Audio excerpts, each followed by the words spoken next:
Bienvenue à l'Église 180. Je suis content de vous accueillir. Je m'appelle David, je suis pasteur de l'Église. Bienvenue si vous êtes sur place. Bienvenue aussi si vous êtes en ligne. On a commencé la semaine passée cette série. C'est pour un ami. Des questions peut-être que votre ami mais que votre ami a, puis qui va vouloir peut-être vous utiliser pour vous poser la question. Des fois, c'est la formulation qu'on utilise, comme on disait en introduction la semaine passée, pour des questions que, dans le fond, nous-mêmes, on a, puis qu'on n'ose pas poser.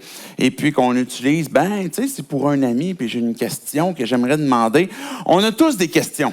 Que vous soyez croyant, que vous soyez pas croyant, que vous soyez dans une démarche de vouloir connaître Dieu, peut-être de découvrir c'est quoi le christianisme, c'est quoi la Bible, puis peut-être que vous êtes en train de vouloir en savoir plus et vous avez des questions qui ont besoin d'être répondues pour que vous puissiez aller à peut-être à un dénouement de cette question-là pour vous comprendre autre chose et aller plus loin dans ce que vous êtes rendu dans votre parcours, dans votre marche avec Dieu. La question qu'on a ce matin, c'est une question que je suis convaincu que plusieurs d'entre nous ont, qui concerne la prière. Est-ce que Dieu va répondre à ma prière? J'ai eu un marqueur dans ma vie c'est une circonstance qui m'est arrivée quand j'étais jeune marié avec ma femme Julie. On était les deux aux études, qui a été un marqueur pour moi où ce que Dieu m'a donné une leçon pour la prière. On était, comme je disais, étudiants. On était dans le fond, en clair, on était vraiment pauvres. On venait de se marier, on n'avait pas beaucoup d'argent. Ma femme venait de compléter ses études comme travail social. Et puis, à l'époque, il y avait zéro travail dans ce domaine-là, dans le milieu. Et puis, moi, j'étais encore aux études. Et puis, j'avais, une job-in à travers ça. Donc, les deux, on était quand même... on avait de la difficulté à s'acheter une voiture. On n'en avait même pas. Fait que là, on s'organisait tant bien que mal avec les différents moyens qu'on avait. Et puis là, ma femme a eu une idée. Elle s'est dit, je vais prier pour que Dieu nous donne une auto. Je suis comme, non. Tu peux pas prier ça. Tu peux pas demander une auto. Elle dit, mais pourquoi je pourrais pas faire ça? Il n'y a personne qui donne des autos dans la vie. Tu sais, il n'y a pas personne qui va donner sa voiture, puis je comprends pas comment est-ce qu'on pourrait croire que Dieu va donner une voiture. Cet événement-là, ce moment-là où ma femme a commencé à prier pour se faire donner une auto, a été un marqueur, comme je disais, où, est-ce que Dieu va répondre à sa prière? Je me souviens, il y a des fois où, on était ensemble avant un repas ou avant de se coucher. Et puis là, on priait ensemble, puis là, elle priait, Dieu, je te prie, pour la voiture que tu vas nous donner, puis moi, pendant ce temps-là, j'ouvrais un œil, puis je me disais, es-tu en train de niaiser? Elle prie encore ça, elle demande vraiment. Puis je vous le confesse comme avec humilité parce que c'était vraiment mon attitude à l'époque où je me disais, elle continue vraiment de prier pour ça, puis elle a de la foi. Et puis, au fur et à mesure que les jours avançaient, sa prière diminuait pas. Et puis, j'ai eu de la misère à suivre et à adhérer justement à sa prière quand elle demandait justement que Dieu puisse donner une auto. Et puis, à un moment donné, on était au souper, on était en train de manger ensemble, le téléphone sonne, et puis là, c'est moi qui vais répondre. Et la femme, au bout de la ligne, elle se présente, elle dit « Salut David, c'est la mère de ton ami. » Un ami, ça faisait longtemps que j'avais vu. Puis elle dit « J'ai pensé t'appeler parce que dans le fond, j'ai une auto à donner, puis j'ai pensé à toi. » Là, je me suis dit « C'est pas vrai. Je ne vais pas obligé de dire à ma femme qu'on est en train de se faire donner une auto. » J'étais comme, non. Puis là, la dame, elle m'explique comme quoi que, l'auto est allée la porter au garage pour qu'elle puisse être réparée. Elle va payer les réparations. J'ai juste à aller la chercher au garage. Elle est prête toute. Et puis, qu'elle avait à cœur de m'adonner comme ça. Et là, je raccroche. Puis, là, je suis obligé de raconter ça à ma femme. Chérie, tu sais, la mère de tel ami, là, elle vient de nous donner une auto. Et là, pour elle, c'était, évidemment, elle était dans la joie, mais pour elle, on dirait qu'elle voyait déjà que je savais que Dieu allait répondre comme ça. C'est drôle parce que Dieu a utilisé ma femme, qui, elle, a fait la requête, mais ce qui est intéressant, c'est que Dieu m'a choisi pour recevoir cette réponse-là. C'est moi qui l'ai reçue. Et à ce moment-là, Dieu a utilisé ça, c'est un marqueur encore aujourd'hui, puis je le partage une fois de temps en temps parce que ça me rappelle comment est-ce que Dieu peut agir vraiment au-delà de ce qu'on peut penser, de ce qu'on peut demander, de ce qu'on peut imaginer. Et c'est de ça qu'on parle ce matin, est-ce que Dieu va répondre à ma prière? Est-ce que Dieu a envie de répondre? Et puis chacun d'entre nous, on pourrait avoir des requêtes, des prières, puis même si vous n'êtes pas croyant, je sais que plusieurs d'entre vous avez des requêtes sur votre cœur, où vous dites, Dieu, si tu existes, voici ce qui est sur mon cœur, puis vous lui en parlez. Et est-ce que Dieu va répondre à votre requête? Vous pourriez avoir des prières, par exemple, Dieu, je veux que tu me diriges vers l'âme sœur. Je veux que tu me révèles la personne avec qui je vais passer ma vie. Dieu, je te prie parce que je veux avoir des enfants. Peut-être que vous êtes en couple, vous souhaiteriez avoir des enfants, et puis ça ne fonctionne pas, puis vous priez Dieu pour en avoir. Peut-être que vous priez Dieu pour la santé, pour votre santé, pour la santé peut-être d'un proche. Et puis ça fait un certain temps que vous priez pour que cette situation de santé change. Peut-être que c'est pour la protection d'un de vos enfants. Peut-être que vous avez des enfants casse-cou, cowboy, c'était comme un mélange des deux. Hein. Puis vous priez pour leur protection. Vous voulez qu'ils soient en sécurité et puis vous voulez qu'ils fassent par exemple, des bons choix dans leur vie. Peut-être que c'est un contexte familial qui est difficile. Peut-être que vous êtes dans une situation conjugale où vous priez pour la restauration. Peut-être que vous êtes dans un contexte familial reconstitué et puis le rapport avec peut-être votre ex et puis son nouveau conjoint ou conjointe est difficile et puis ça occasionne beaucoup de problématiques. Puis vous priez pour ça. Et vous voulez savoir est-ce que Dieu va répondre à ma prière si je lui prie pour ça. Peut-être que vous priez pour qu'un proche change de comportement. Vous voyez peut-être qu'il y a quelque chose qui dans sa vie est en train de le détruire. Vous priez pour lui. Vous souhaiteriez, par exemple, peut-être qu'il découvre Christ. Peut-être que vous aimeriez qu'il puisse découvrir l'Évangile. Peut-être que vous souhaiteriez qu'il soit délivré, libéré d'une dépendance quelconque. Peut-être que vous priez pour votre situation financière. C'est une situation où vous réveillez la nuit, vous vous angoissez, puis vous priez, Dieu, je te demande d'intervenir, puis vous posez la question, mais est-ce que Dieu va répondre à cette prière-là?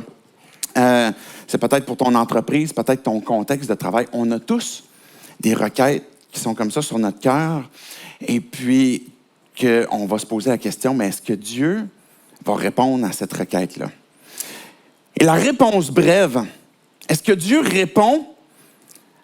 Est-ce que Dieu va répondre à ma prière? La réponse brève, c'est oui. Et c'est sur ça que je veux insister ce matin.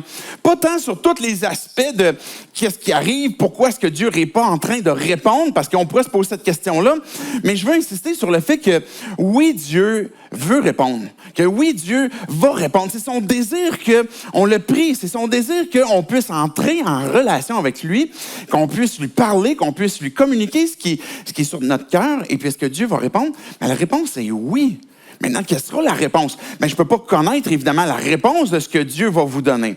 Mais c'est là qu'on a besoin de découvrir comment est-ce que Dieu répond. Et puis, pourquoi est-ce qu'il veut répondre oui à cette prière-là? Et quand on se retrouve peut-être dans l'attente, là, il va y avoir des questions alternatives qu'on pourrait avoir. Est-ce que ça change vraiment quelque chose si je prie? Parce que j'en ai déjà parlé à Dieu, mais est-ce que ça va changer de quoi, dans le fond? Est-ce que je devrais prendre les choses en main? Est-ce que Dieu va faire ce qu'il veut de toute façon? Tu sais, si je le prie pour un proche qui a une dépendance, si je le prie pour ma situation financière, si je le prie pour mon contexte de travail, est-ce que ça vaut la peine que je le prie ou est-ce que Dieu, de toute façon, il va juste faire ce qu'il veut? Peut-être que c'est la question que tu te poses quand que tu pries. Est-ce qu'il faut que je fasse de quoi de spécial pour que ça marche? Tu sais, c'est quoi la séquence? Tu sais, pour ceux qui connaissent dans le jeu vidéo, des fois, les cheat codes là, qu'on avait là, à l'époque, il fallait que tu pèses la flèche en haut, en bas, après ça, A, B, la flèche de côté, à droite. Et là, paf, tu passes au niveau supérieur. C'est quoi le cheat code avec Dieu? Pour qu'on puisse avoir la réponse à notre prière. Il y en a-tu un? C'est-tu comme ça que ça fonctionne? C'est peut-être la question que votre ami va se poser. Et quand Dieu semble ne pas répondre, quand que Dieu semble donner comme réponse un silence radio, mais qu'est-ce que tu fais? Qu'est-ce qu'on fait dans ce temps-là? Pendant ce temps-là, est-ce que Dieu va répondre à notre prière? Je vous ai partagé tantôt un marqueur qui a été dans ma vie, qui me rappelle de quelle façon est-ce que Dieu a envie d'intervenir dans ma vie, puis a envie de nous surprendre. Et puis peut-être que vous aussi, vous avez de ces marqueurs-là. Peut-être que vous aussi, vous avez, quand vous réfléchissez à votre histoire, vous vous souvenez comment Dieu a pu intervenir dans votre vie, dans un moment peut-être où il a agi d'une façon au-delà de ce que vous avez même demandé. Pensez, imaginez. Et c'est une bonne chose que de s'en souvenir parce que ça devient justement un marqueur pour ces moments-là où, quand le doute va venir, mais qu'on peut se souvenir ce que Dieu, dans le fond, il veut, c'est répondre à notre prière. Maintenant, pour donner quelques explications, bref, de pourquoi est-ce que, oui, on peut répondre que Dieu veut répondre à la prière, il y a une histoire que j'aime beaucoup, une petite histoire, une mini-histoire même qu'on trouve dans la Bible, dans les Chroniques. Les Chroniques, c'est les pages de la Bible où ce que peu de gens tournent parce que c'est les Chroniques, c'est comme, c'est un texte où ce que tu vois des noms, c'est comme telle personne est le fils d'un tel, et le fils d'un tel, et le fils d'un tel. Puis là, de telle tribu, après ça, et comme, là, souvent, on dit comme, je pense que je vais passer comme au prochain livre, d'avoir des choses plus fun dans les prochains livres. Mais on trouve quand même dans les Chroniques, en passant, là, il y a des choses qui sont nécessaires, qui sont utiles pour découvrir le plan de Dieu à travers le livre des Chroniques. Mais c'est pas tant sur ça que je veux développer, mais sinon qu'une petite histoire que l'on trouve là-dedans, qui est l'histoire d'un homme, à travers les plus de 600 noms qu'on trouve dans les Chroniques, qui est Jabez, qui a fait une courte prière, puis qu'on voit que Dieu l'a exaucé, que Dieu lui a répondu à sa prière. C'est dans 1 Chronique, au chapitre 4, les versets 9 et 10 que je vais vous lire. 1 Chronique 4, 9 et 10 va dire « Jabez fut plus honoré que ses frères. Sa mère l'avait appelé Jabez en disant « C'est parce que je lui ai donné naissance dans la douleur. » Jabez fit appel au Dieu d'Israël en disant « Si tu me bénis, si tu étends mes limites, si ta main est avec moi, et si tu me préserves du malheur en sorte que je ne sois pas dans la souffrance. » Et Dieu accorda ce qu'il avait demandé. Une toute petite histoire qui nous montre le cœur de Dieu, avec son désir de répondre à notre prière. Puis, dans cette histoire-là, c'est intéressant parce qu'on voit tout de suite au verset 9 que Jabez a dit que c'est un peu comme une déclaration de l'histoire de Jabez, qui n'est pas le début de sa vie, mais qui est un peu comme le résumé de sa vie, où ce qu'on voit finalement à la fin. Mais Jabez, il s'est retrouvé dans une situation plus honorée que ses frères. Et pourquoi? Bien, on voit à la fin du verset 10, parce que Dieu avait répondu à sa prière. Parce que Dieu a décidé d'intervenir. Mais le gars, il part avec 3 prises, 4 fausses balles. Parce que, en naissant, il s'est fait donner le nom de Jabez, qui veut dire comme souffrance et douleur. Tu sais, dans la Bible, quand on donne un nom à quelqu'un, mais c'est un peu prophétique. On est en train de comme un peu déclarer des choses sur sa vie, puis qu'est-ce qui va caractériser sa vie. Et puis, c'est pour ça souvent qu'on voit qu'il y a des jeux de mots avec les noms qui sont donnés, comme par exemple Jacob, qui est un usurpateur, un trompeur, il s'est fait donner le nom d'Israël, celui qui est devenu le père justement de cette nation-là. On voit des gars comme Josué, c'est un nom qui veut dire celui qui sauve, ou un nom comme David, qui est bien-aimé, ou comme Élie, qui veut dire mon Dieu. Mais Jabez, lui, c'est souffrance et douleur. Fait que ça part mal pour lui dans la vie. C'est comme il a fait souffrir sa mère en arrivant, et puis déjà, on dirait que l'histoire sous-entend comme quoi que par rapport à sa vie sur terre, il s'est caractérisé de souffrance et de douleur. Et puis, il prie Dieu. Dieu, je veux que tu changes ma vie. Je veux que tu changes ce que je suis en train de vivre présentement. La prière de Jabez va révéler un Dieu attentif à notre prière, à la prière des hommes. Et puis non seulement attentif, parce qu'on pourrait dire, OK, oui, Dieu, est-ce qu'il va répondre à ma prière? Ben oui, je sais qu'il va l'entendre. J'ai confiance comme quoi qu'il va l'entendre puis il va être attentif. Mais est-ce qu'il veut y répondre? Le désir de Dieu, c'est d'accorder aussi ce qu'on demande. Cette histoire-là va nous montrer aussi comment est-ce que Dieu désire nous faire entrer dans une vie qui est bien supérieure, qui est bien au-delà de ce qu'on va découvrir sur terre. Et dans nos prières, est-ce que Dieu veut répondre à nos prières, des choses que l'on vit sur terre maintenant? Mais oui, la réponse est oui. Mais en même temps, Dieu veut nous amener à découvrir une perspective plus grande et au-delà de ce qu'on a ici sur terre. Première des choses, Une première explication qu'il faut voir à travers cette question-là, c'est que la prière implique la foi. Fait que déjà, même si tu connais pas Dieu, si tu n'as pas placé ta foi en lui, puis déjà, tu es en train de, je veux parler à Dieu, parce qu'il y a des choses que je veux lui adresser, parce que je suis dans un contexte où, humainement, il n'y a rien qui peut transformer ce que je vis. Tu es peut-être dans un contexte de vie où c'est une impasse. Tu ne vois pas comment est-ce que tu vas pouvoir te sortir de ça, et tu te tournes vers Dieu, puis tu cries à lui, puis tu lui demandes son intervention. Déjà, il y a une pointe de foi qui est en train de naître.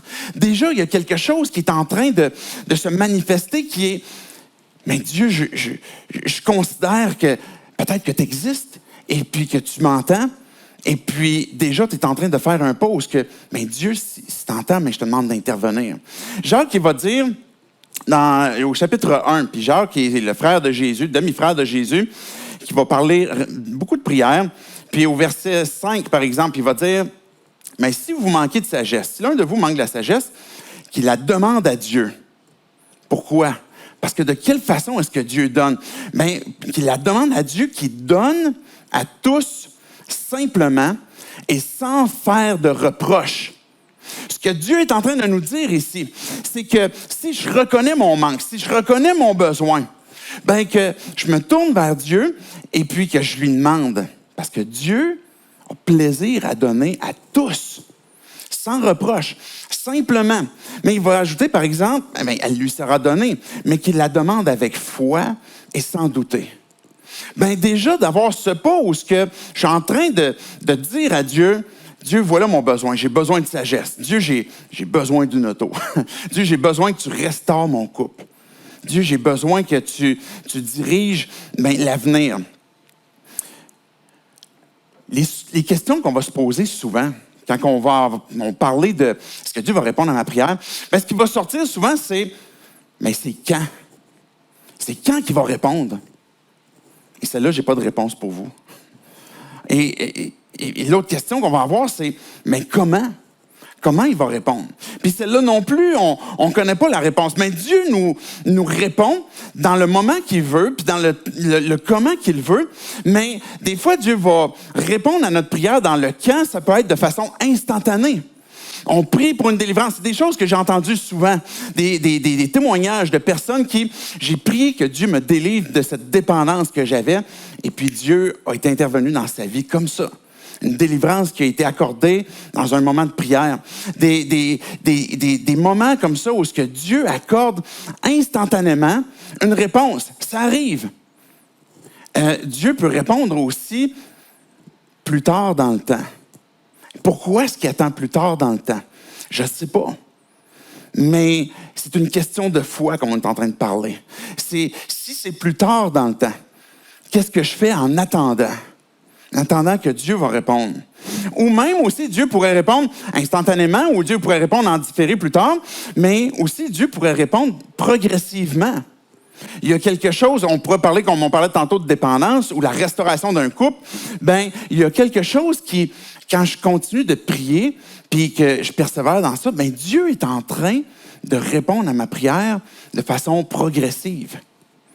Et la foi nous permet de le reconnaître, nous permet de voir comment est-ce que c'est en train de progresser, ou même nous permet de voir pourquoi est-ce que je dois attendre maintenant.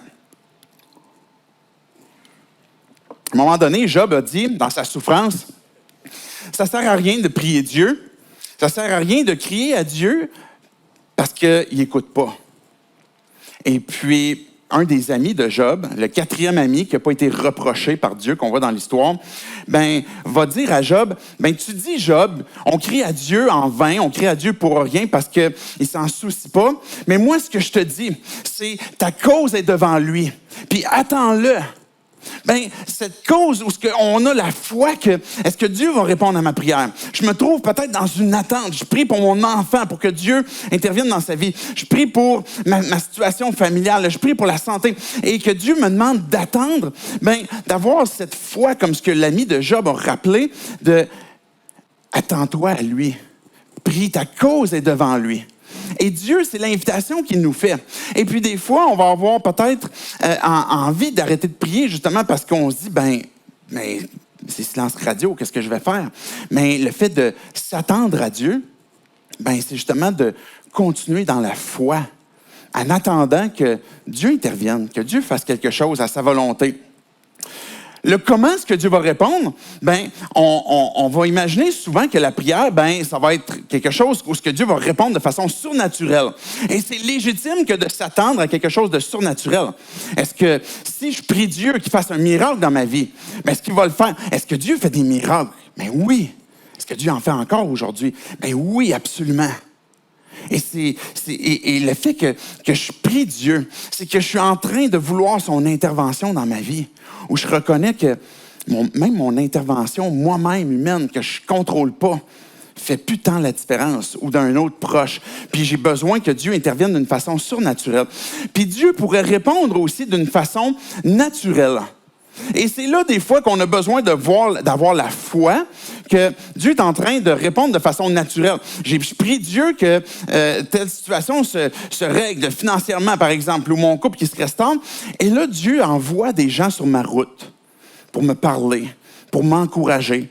Des circonstances, une prédication, des fois que je vais entendre un chant.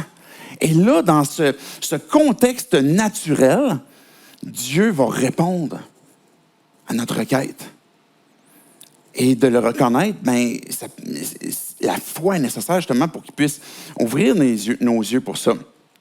Pourquoi est-ce que Dieu a répondu à la prière de Jabez? On voit que dans la fin du texte, Dieu a accordé à sa prière. C'est quoi qu'il fait? On parlait tantôt de cheat code. C'est quoi le cheat code pour être exaucé, pour que Dieu réponde à ma prière? Est-ce que c'est si je vois une étoile filante? C'est ma chance, c'est mon vœu. Évidemment, on ne pense pas nécessairement toujours à un contexte comme ça, comme une étoile filante ou quelque chose comme on flippe quelque chose, une scène, ou bien faire un vœu parce que j'ai trouvé une lampe magique.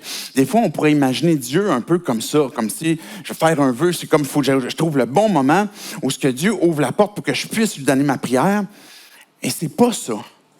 C'est pas une question d'étoiles filantes ou de tout ce qui pourrait y ressembler. C'est pas une question non plus d'intensité. Mais plus je prie, avec force, puis là je prie, puis que plus mon intensité monte, là Dieu va répondre à ma prière. On voit une histoire dans la Bible, à un moment donné, une femme, Anne, c'est la mère d'un gars qui allait devenir important dans l'histoire de Samuel, est allée au temple, puis elle priait.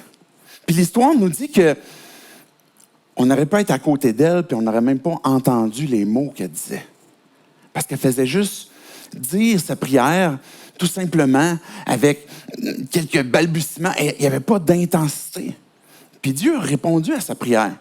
Fait que c'est pas une question d'intensité, c'est pas une question de choisir les bons mots dans le bon ordre, c'est pas une question non plus de répétition, parce que Jésus lui-même, il l'a dit, c'est pas en répétant des paroles comme des prières avec plein de répétitions qu'à un moment donné, Dieu va dire, OK, il a franchi le cap du 37,5. Là, je vais répondre. C'est pas la répétition non plus. Est-ce que ça implique la persévérance? Mais oui, Dieu nous invite à persévérer dans la prière. Mais des vaines répétitions, c'est pas un cheat code. Ça sert à rien. C'est pas une question je parlais tantôt d'intensité ou de décibels, ni de sensationnalisme où plus on fait de gestes ou plus on fait d'exubérance ou peu importe qu'est-ce que ça serait, que là, Dieu va intervenir, ni non plus d'intensité dans la foi. Parce que souvent, on va dire, Dieu va répondre à la mesure que tu vas avoir une intensité de 7 sur 10 dans ta foi. Je ne sais pas, là, on dit un chiffre. Là. Mais des fois, on va penser comme ça. Si je me force à croire encore plus, peut-être que là, Dieu va intervenir. Puis là, je dois mettre de l'intensité dans ma foi. Dieu nous invite à lui faire confiance. Dieu nous invite à la foi que l'on a, la placer en lui. Pourquoi est-ce que la prière, elle est puissante? Pourquoi est-ce que Dieu intervient dans la prière? Pourquoi est-ce que la prière n'est heureusement pas proportionnelle à ma foi? Parce que la puissance dans la prière, puis dans la réponse que Dieu donne, est beaucoup plus placée sur l'objet de notre foi, c'est-à-dire Dieu, c'est-à-dire Jésus-Christ, c'est lui qui veut intervenir, plus que le poids ou l'intensité de la foi que j'ai. Il y avait un gars qui, à un moment donné, puis on voit ça dans les évangiles, ben son fils, il était possédé d'un démon. Il avait demandé aux disciples, faites de quoi pour mon gars, parce qu'il veut toujours continuellement tuer mon enfant. Et puis, ben là, les disciples ont tout essayé pour chasser ce démon-là, il n'y arrivait pas. Et puis là, finalement, Jésus arrive. Puis là, ce père, il s'en va vers Jésus, puis il dit, Jésus, faites quelque chose pour mon enfant. Et puis, il dit, je ne peux pas rien faire, tes disciples n'ont pas pu rien faire. Et puis Jésus s'est fait dire, s'est fait demander par cet homme-là, viens au secours de ma foi, viens au secours de mon incrédulité. Puis Jésus est intervenu dans la vie de ce gars-là pour sauver son enfant. Des fois, on pourrait être dans une circonstance où même notre foi peut-être a été usée, peut-être qu'il y a du doute qui s'est installé, peut-être que... Puis Dieu nous invite à venir à lui pour lui parler, pour lui communiquer notre requête. Puis la foi que l'on a, de continuer de la placer sur lui, parce que c'est lui l'objet de notre foi. C'est lui qui fait la différence dans la réponse qu'on veut obtenir, plus que la foi que j'ai. Évidemment, notre foi, on veut qu'elle grandisse, mais c'est en la plaçant sur Dieu que notre foi va grandir continuellement. C'est une question de ferveur de cœur, une question de « Dieu, j'ai besoin de toi ». C'est une question de relation, que Dieu, c'est une personne. Dieu est quelqu'un qui nous a créés à son image, où on peut partager des émotions. Il y a plusieurs aspects de notre image que l'on a qui lui ressemblent, mais la raison aussi pour laquelle il nous a créés à son image, mais c'est pour qu'on puisse parler avec lui. Quand je parle à ma femme, puis je vais obtenir quelque chose, que j'aimerais qu'on puisse, par exemple, faire une sortie, peu importe, bien, il n'y a pas de cheat code. Il faut juste que je sois en relation avec mes enfants, que je puisse parler. Et Dieu est une personne avec qui on peut avoir une réelle relation, avec qui on peut parler ou qu'on peut développer une relation, parce qu'on pourrait se dire, ben j'en ai pas de relation. Ben déjà, le peu que je peux, ben je viens devant Dieu qui est une personne, puis qui m'invite à venir devant lui, puis à ce que je lui parle. Pourquoi on va se priver de prier des fois? Ben, on va penser que, ben dans le fond, est-ce que Dieu écoute? Peut-être qu'on est dans une période de silence, puis tu te dis, ben, est-ce que Dieu écoute? J'ai l'impression peut-être qu'il n'y a pas de réponse. Ou, ben, pourquoi est-ce que je partagerais ça à Dieu? Pourquoi je demanderais d'intervenir dans ma vie? Parce que mon besoin n'est pas si grand que ça comparativement à d'autres besoins dans le monde. Et puis, puis des fois, on va se priver de prier parce qu'on va se dire, ben, il y en a des pires que moi. Fait que c'est comme si les capacités de Dieu sont aussi bien d'être placées sur les plus grands besoins. Puis des fois, on va se priver de l'intervention de Dieu dans nos vies parce qu'on va penser que, ben, on ne le mérite pas. Ou on est impressionné par peut-être l'impossibilité terrestre. Et c'est là que ça nécessite une foi où mais Dieu, est-ce qu'il va intervenir au-delà des possibilités terrestres? Ou Dieu, si je vais à lui, peut-être que je vais hésiter de le prier parce que si je viens à lui, peut-être qu'il va y avoir des reproches. Il va y avoir des choses à me dire. Puis tantôt, on a lu Jacques où ce qu'il va dire, ben si tu reconnais un besoin, tu as besoin d'avoir, par exemple, la sagesse, ben viens à Dieu, viens lui présenter, demande-lui qu'il donne à tous simplement et sans reproche. Mais on a besoin de se rappeler ces vérités-là quand que je me pose la question, ou votre ami vous pose la question, est-ce que Dieu va répondre à ma prière? Ben oui, Dieu a envie de répondre et sans reproche. Il a envie d'intervenir dans nos vies, que nos vies soient transformées. Il peut y avoir d'autres raisons. Par exemple, je cherche à satisfaire un motif profond, malsain, on en parlait tantôt, où j'entretiens peut-être une mauvaise relation avec mes proches et que là, je suis en train de mettre moi-même des bâtons dans les roues parce que, par exemple, Pierre, il va dire, « Marie, ayez de la sagesse dans vos rapports avec votre femme, afin que rien vienne faire obstacle à vos prières. » Dieu est une personne. Puis la façon que je traite les gens autour de moi, Dieu me dit, même la façon de traiter ta femme, de traiter ton mari, de traiter tes enfants, pourrait venir faire obstacle à ta prière. Il nous invite à l'aimer, à aimer notre prochain. Et puis, il a envie de répondre à nos prières. Mais des fois, il faut se questionner aussi à savoir de quelle façon est-ce que même je traite mon prochain. Donc, c'est quoi la bonne formulation? Quand on a lu l'histoire de Jabez tantôt, il ne semble pas avoir de formulation toute cannée. Quelque chose où faut que tu commences avec tel mot, faut que tu finisses avec tel mot. Le Nouveau Testament nous apprend comme quoi que Jésus, qui est Dieu, qui est le Seigneur, c'est-à-dire le Maître, qui est le Christ, c'est-à-dire loin, ben c'est celui par qui on prie, par qui on s'approche devant le Père en son nom. C'est l'accès que l'on a à Dieu, c'est à cause de Jésus-Christ, le Seigneur Jésus-Christ. Et Dieu nous invite à prier avec onction, avec son esprit, de prier en esprit. Et Dieu va placer des choses sur ton cœur pour lesquelles tu peux prier. Et il n'y a pas de formulation. Mais on est en train de découvrir comme quoi que Dieu est une personne, puis il veut qu'on s'adresse à lui. Et puis que l'accès que je peux avoir à lui est grâce à Jésus-Christ, justement. Quand on regarde la suite de l'histoire, on va revenir sur l'histoire de Jabez, mais on voit que la fin de son histoire se termine un peu comme en suspens. On voit le début où Jabez était plus honoré que ses frères, puis on voit à la fin que Dieu a répondu à sa prière.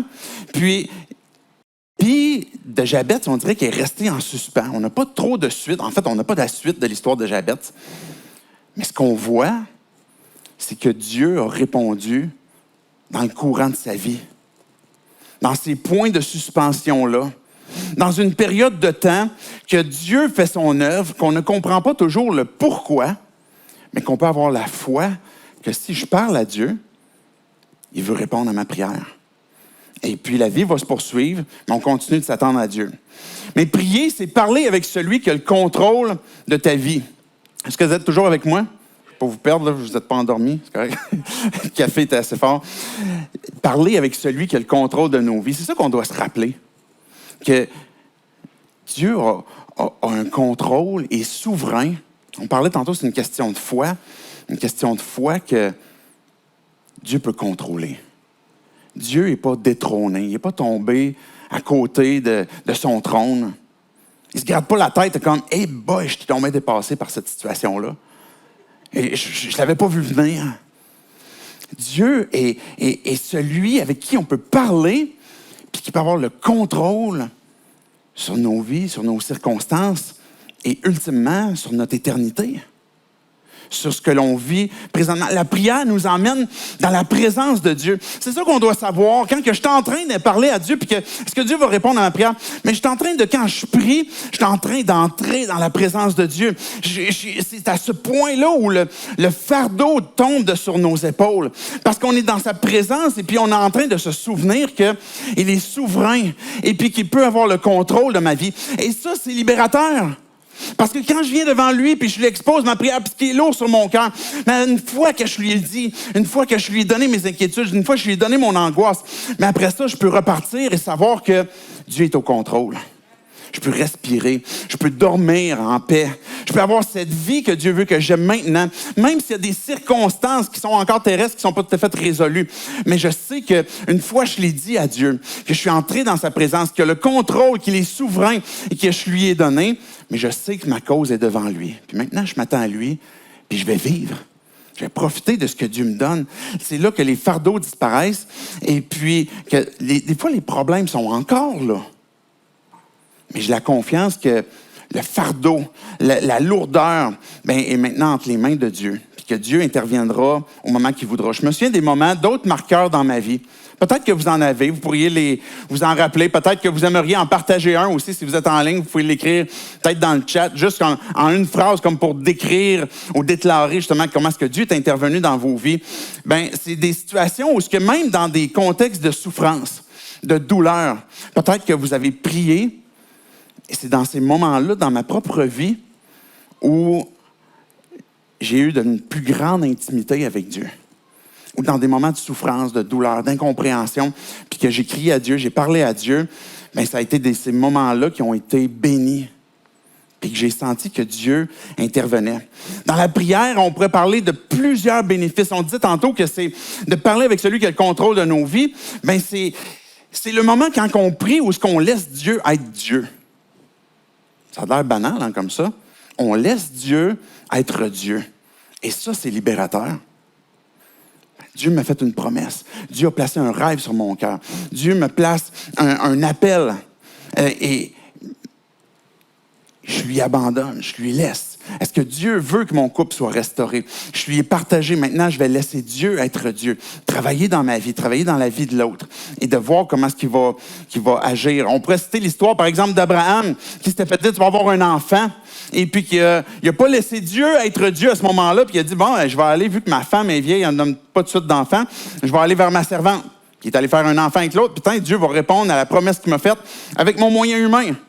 Mais quand on prie, quand on parle à Dieu, on est en train de laisser Dieu être Dieu. Ça nous permet aussi, quand on prie, ça te laisse être toi. On peut venir devant Dieu avec ce que l'on a réellement sur le cœur, avec notre réel besoin. Où on peut crier à Dieu.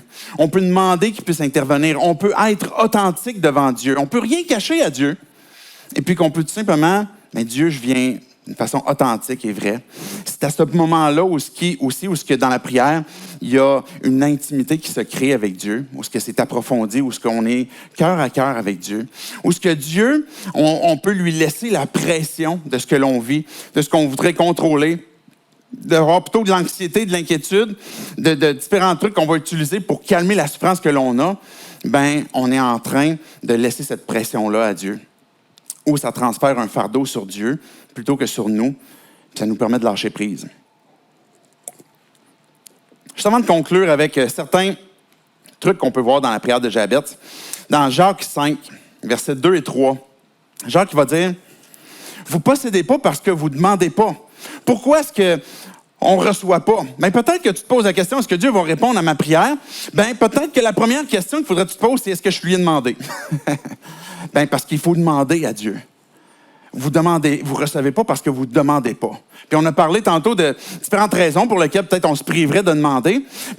Dieu nous invite à demandez-lui. Puis il va poursuivre au verset 3. Et quand vous demandez, ça pourrait faire partie d'un autre contexte, vous ne recevez pas parce que vous demandez mal dans le but de satisfaire vos passions. Des fois, on n'est pas toujours conscient de ce qu'il y a dans le fond de nos cœurs, ce qu'il y a dans le fond, dans notre désir. On pourrait prier, par exemple, pour notre avenir, pour l'automne. Je voudrais qu'à l'automne, par exemple, quand je vais recommencer le travail, que ça puisse trouver un semblant de plus de quiétude, qu'il y ait moins de pression. Ou pour ton entreprise, peut-être que tu pries pour comme son avenir, l'avenir de ton couple. Et puis là, on va avoir ces prières pour ce qui s'en vient, pour ce qui est à venir. Et là, on pourrait tomber peut-être dans... je veux m'assurer que pour que ça puisse bien se produire dans l'avenir, je vais m'assurer d'essayer de contrôler le plus possible pour que les choses soient en place, pour que ça réussisse. De faire notre part n'est pas une mauvaise chose.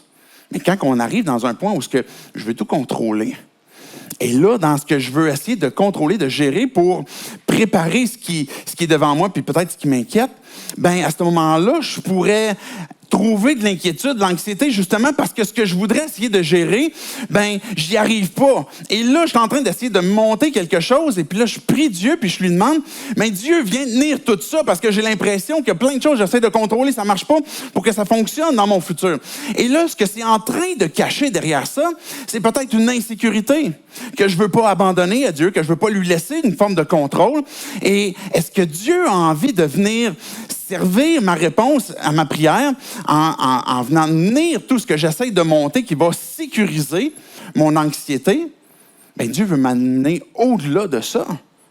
Il veut me délivrer de mon anxiété ou de mon inquiétude ou de mon insécurité pour que je puisse finalement m'appuyer sur lui. Donc, ça n'empêche pas que je vais prier pour mon futur. Je vais prier pour ce qui est devant moi. Je vais faire les pas que je crois que je dois faire. Mais je vais chercher la face de Dieu aussi.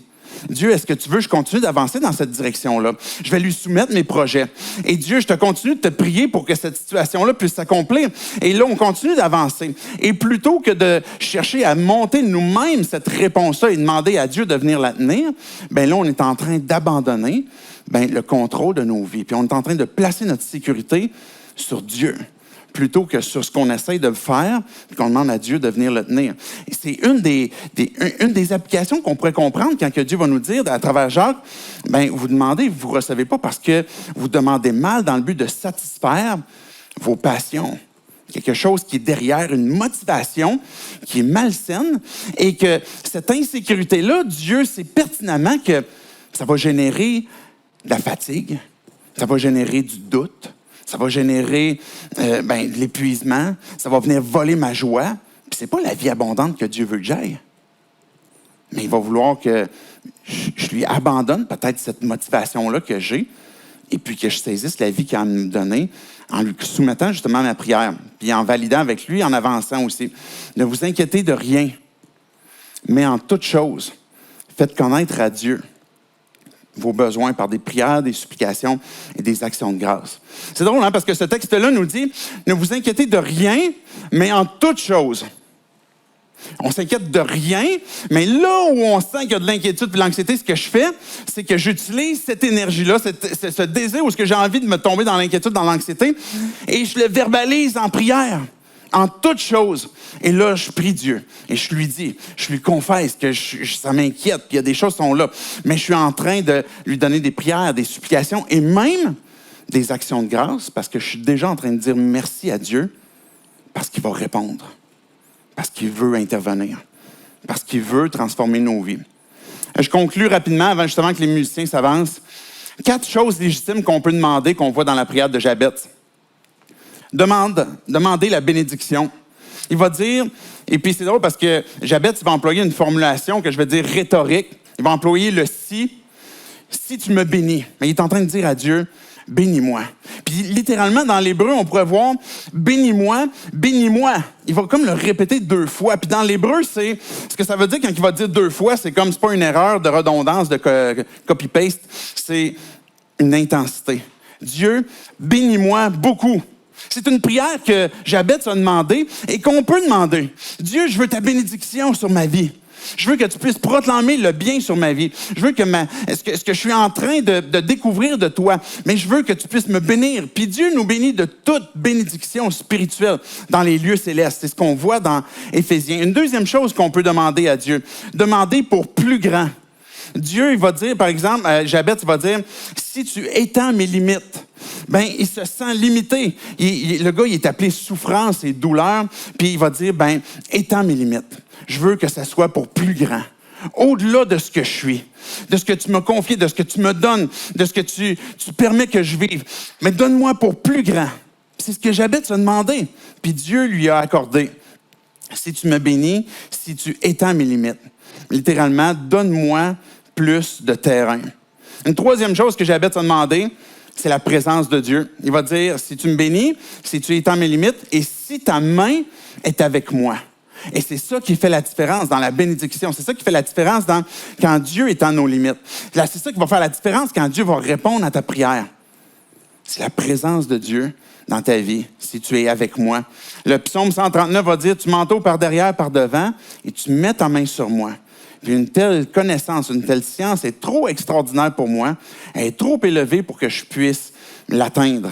La main de Dieu dans nos vies fait en sorte que on est béni par lui, par sa présence. Notre plus grand bien, c'est Dieu, c'est la présence de Dieu lui-même.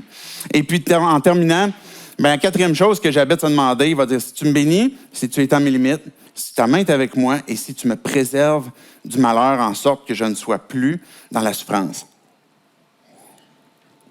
Quand Dieu nous bénit, quand nos limites sont étendues, quand la présence de Dieu se manifeste dans nos vies, on a besoin aussi que Dieu nous préserve de notre propre cœur, de nos tentations, de la folie de notre propre cœur, et que Dieu nous préserve du malheur que nous-mêmes, souvent, on va avoir tendance à se placer dedans, parce que peut-être qu'on comprend mal comment est-ce que Dieu est en train de répondre, et puis qu'on est en train de s'enorgueillir. Quand les limites s'étendent, l'exposition au mal aussi s'accentue, et on a besoin que Dieu nous garde du mal. Est-ce que Dieu va répondre à ta prière? Je vais t'encourager à continuer de prier. Que Dieu est intéressé à ta prière, que Dieu est intéressé à ton cœur, à cette intimité avec toi, que oui, Dieu veut répondre à ta prière. Et puis, Dieu va répondre avec sa propre présence parce que c'est ton plus grand bien. Je vais juste faire quelques déclarations qui concernent Dieu, des vérités que j'aimerais proclamer puis qu'on puisse, tantôt avec le chant, on puisse dire amen à ces vérités-là, qu'on puisse les serrer dans nos cœurs, peut-être les reproclamer aussi. Mais Dieu est ton plus grand bien. Dieu aime répondre à nos prières. Dieu peut agir au-delà de ce qu'on peut penser, imaginer, demander. Dieu déploie des grands miracles et même avec une petite foi, il va déplacer des montagnes.